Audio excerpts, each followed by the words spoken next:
Muntik na talaga ako maiyak nung narinig ko siyang magpasalamat sa akin. Alam niyo ba na sobrang saya ko nung gumising ako ngayong umaga kasi ngayon yung unang beses na sasahod ako sa Facebook. Sa 5 months na pagbablog ko, marami akong pinagdaanan bago ako sumahod. Tandaan ko nga yung unang beses na nag-upload ako ng video ko. At itong Facebook page ko ang ginamit ko. Tuwang-tuwa ako nun kasi ito yung naging pampalipas oras ko talaga. Sobrang laking saya na nun sa akin nung magkaroon ako ng 1,000 views. Wala naman talaga sa isip ko na yung pampalipas oras ko noon ay nakakatulong na ngayon. At ang intention ko talaga noon ay hindi para kumita o sumikat. Gumising na lang talaga ako ng isang araw na may mga tao na nag-aabang at interesadong manood kung ano nangyayari sa buhay ko. At isa yun sa pinakamalaking bagay na pinagpapasalamat ko talaga hanggang ngayon. Kaya naman kung ano man yung natatanggap kong biyaya, malaki man o maliit, gusto ko yung ibahagi sa inyo. Kaya naman kanina din namili na agad kami nila Bebo ng mga gamit na pwede naming ipamigay sa mga estudyante.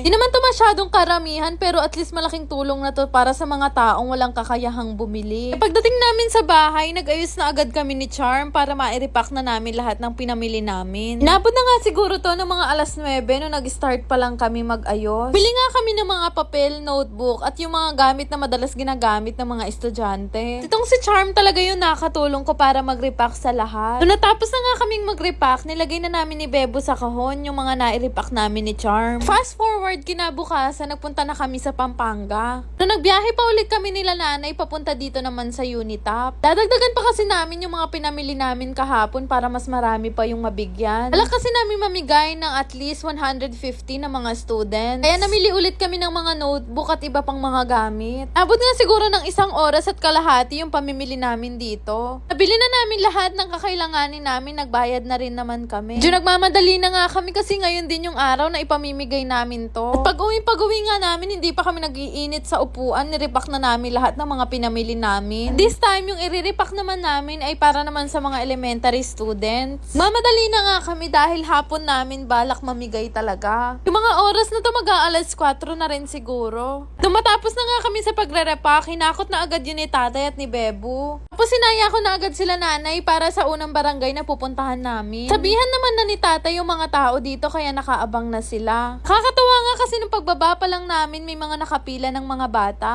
Pero syempre bago ko sila bigyan, tinatanong ko muna kung anong grade sila para tama yung mga maibigay kong gamit. Natutuwa ako sa mga bata dito kasi pinanonood din pala nila yung mga vlogs ko. Matapos ko nang bigyan yung mga bata dito, meron pong mga humahabol na lola na para naman daw sa mga apo nila. Tuwa naman ako kasi sobrang saya nila sa mga natanggap nila sa akin. After nung lumipat pa ulit kami sa iba pang barangay, nasabi sa akin ni tate ay mas marami daw kailangang tulungan dito. At pagbaba pa lang namin sa sasakyan, nakita ko na yung mga bata na nakapila. Sabi walang katumbas yung makita mo silang nakangiti sa mga bagay na inaabot mo. Sana lang talaga bigyan pa ako ng maraming blessings ni Lord para madai pa akong matulungan. Marami-rami din akong natulungan na bata dito. Sa kagustuhan ko man bigyan lahat ng bata dito pero hindi aabutin yung dala namin para sa iba pang barangay. After na lumipat pa kami sa ibang lugar, kiyang mga bata na yan ang bibigyan namin ng tulong. Totoo lang nadaanan lang talaga namin yung mga bata na to. Sobrang saya nila nung makatanggap sila ng mga gamit mula sa akin. Kaya nung nabigyan na namin sila, umalis na ulit kami at lumipat sa iba pang lugar. Namigay pa kami sa iba pang lugar na may mga batang nakatambay. Tutuwa nga ako sa mga bata dito dahil kilala nila ako pati yung mga lola nila. Lagi din daw kasi sila nanonood ng mga vlogs ko. Munod naman meron kaming isang kantong binabaan. May isang grupo ng mga dalaga dito na tinulungan ko rin. Lahat sila yung mga senior high na, buti na lang talaga tamang-tama lang yung mga gamit na dala namin. Sobrang saya nga din nila nung nabisita namin sila. Pero meron talaga akong isang taong hindi makakalimutan nung araw na to. Sobrang naantig talaga yung puso ko nung nakita ko siya. Pero dahil hindi nga siya nakakapag-aral ay hindi niya rin mapapakinabangan yung mga notebook na dala namin kaya binilhan namin siya ng gatas sa tinapay. Grabe, kitang-kita talaga sa mukha niya kung gaano talaga siya kasaya.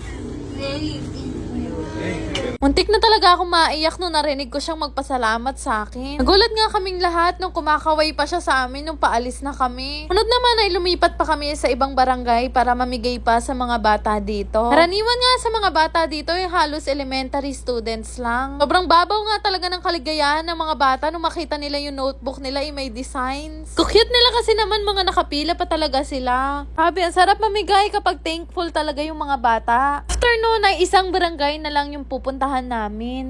Pagdating nga namin ay walang mga nakapilang bata. Kaya sabi ko kung sino na lang yung mga lumapit, yun na lang yung aabotan ko. Kaya mayari naman nung nalaman nilang namimigay ako ng gamit ay nagsipuntahan na rin sila. Nakakatuwa sa mga bata na binibigyan ko ay marunong talaga silang magpasalamat. Gulat nga ako kasi marami pang batang nagsilabasan kaya lang sayang konti na lang yung mga gamit na natira. Di bali sa mga susunod ay mas dadamihan ko pa. Sayang lang hindi ko talaga nabigyan itong cute na bata na to. Lalang kilala pa naman niya ako at ang tawag niya sa akin ay Ate Mengay Vlog. si Mengay Vlog daw ang tawag niya sa akin. Ganun pa man na nagpapasalamat talaga ako dahil maraming natuwa sa mga bagay na pinamigay ko ngayon.